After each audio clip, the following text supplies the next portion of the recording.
बहुत ही बेहतरीन बात है।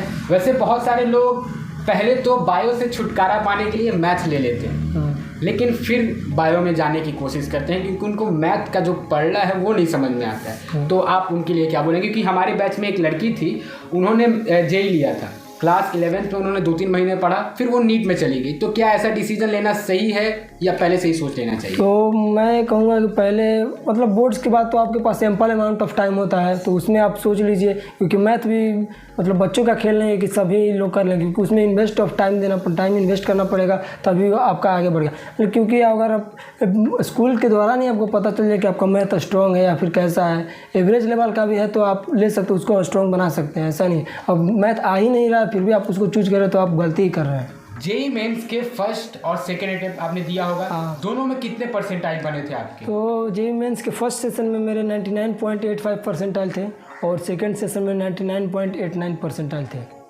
यानी कि इंक्रीज हुआ है। अगला सवाल, तो जेई मेंस और एडवांस के पेपर के लेवल कैसे होते हैं?